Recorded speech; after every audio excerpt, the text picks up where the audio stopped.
You've heard the story. Someone you know bought a house for $200,000 30 years ago, and now they've sold their home for $600,000. They made $400,000 on their house and tripled their investment. Amazing, right? Well, that's not the whole story. I'm Lori, an advice-only financial planner with Abundant Wealth, and I'm going to show you how real estate gains aren't as straightforward as you might think. The details will vary wildly with every home purchase and location, but let's use some common averages to break it down for a $200,000 home over 30 years. First are the transaction costs. The typical home buyer will pay about 5% in closing costs. On that $200,000 home, that's about $10,000 30 years ago. And then when you sell the home, the typical cost is about 6% of the sales price. That's $36,000 on the eventual $600,000 sale price. Next, property taxes. Assuming 1% or about $2,000 per year and over 30 years, that's about $95,000 assuming 3% inflation. Then homeowners insurance. Premiums are rising at a higher rate these days, but let's keep it simple. The flat $1,200 premium, that's another $36,000. There are maintenance costs. It's common to spend about 1% to 2% of a home's value each year in maintenance projects. Homes constantly need repairing or upgrading. That's another $190,000. We can't forget about the cost of mortgage interest. Let's say the buyer put 20% down and took out a mortgage at 6% for the remaining $160,000. That ends up being $185,000 over the life of the loan. More money went into the interest than principal.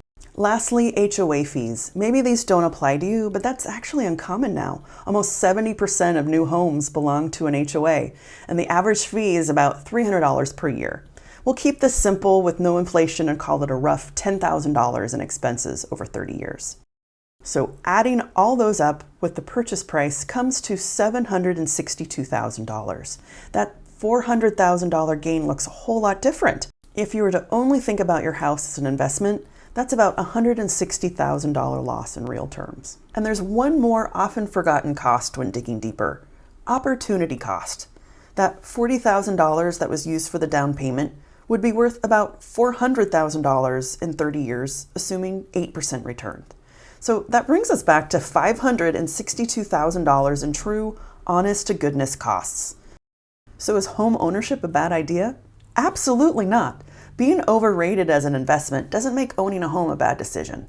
Let's compare renting for 30 years instead. At $1,000 per month with rent going up a steady 3% per year, that would be $570,000 in rent expenses over 30 years. So even when accounting for all the different costs of owning, including opportunity cost on that down payment, the homeowner comes out ahead just a little bit. But that doesn't quite have the same feeling of $400,000 of growth or tripling an investment. And that's the reality. Of course, every real estate market is going to be different. Some areas have seen skyrocketing real estate values that have made owning far superior. And in other markets, it's the opposite. The simple conclusion: it costs to live anywhere. Renting and owning are both valid choices, both with their own costs. Make your decision based on what works best for your lifestyle and interest.